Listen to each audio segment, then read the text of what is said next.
Welcome back, and today we're going to talk about the Nextool S11 Pro. This just hit Amazon, and I wanted to do a brief video talking about the improvements over the past generation. Is it really worth the extra cost? Let's get started.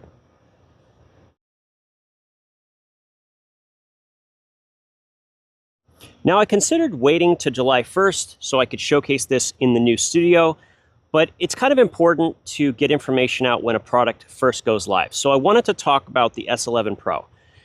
A couple of things are worth noting. The new S11, which should also be available on Amazon, already has a variety of upgrades that you will find in this model.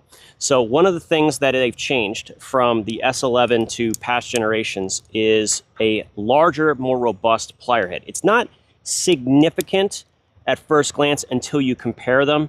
You can tell quite quickly that the pliers on the S11 and the S11 Pro are a little bit thicker, meaning they're going to be a little bit stronger. So that's a good thing.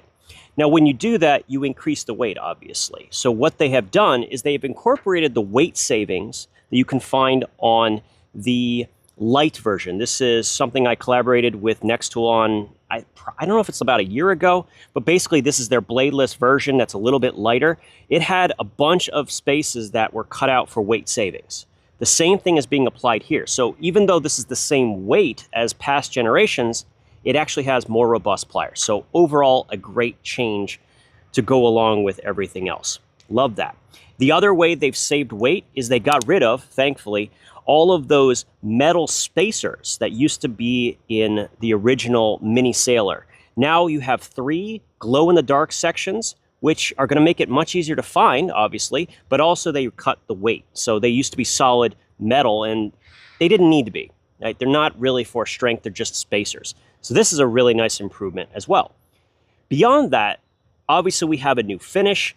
I don't normally like the blue coloration on the handles, but with the black, it looks really nice. And it's just a really, really tasteful finish.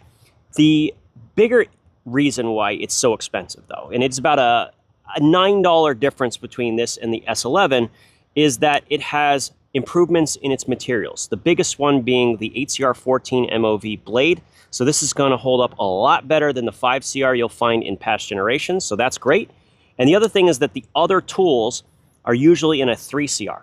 These have 5CR implements all the way across. So every Phillips flathead, the file, the scissor, they're all 5CR. So they're going to have they're going to last longer. Especially with the scissor, you'll notice a difference. You won't have to sharpen it as often. It won't get damaged as easily. Those are really nice improvements. And of course, that comes with a slight increase in cost. Not a lot, but a little bit. The last thing that's worth noting, and probably one of the reasons why things are so expensive with this, is that they have replaced the can opener, bottle opener combination tool with a 3-sided file. So it has actually a cutting file surface here, cross-cut on one side, and then on the flat, all the way across the entire length, is a very fine grit diamond file. Now, this is primarily designed for nails, obviously, but you could absolutely sharpen a blade if you had to in a pinch on this diamond file. And I really like this addition. In fact, this is definitely what I would have preferred over the can opener, which I'm probably not going to use very often.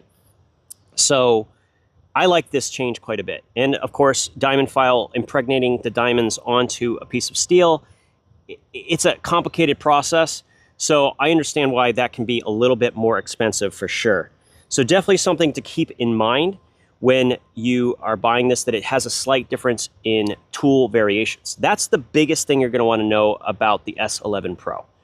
Overall, pretty much a strict upgrade to the S11, especially in materials, and I think it's worth the extra $9 because of its longevity. That's pretty much everything that needs to be said about it. If you wanted to know what the difference is, there you go. As always, thank you guys for your time, and we'll talk again soon.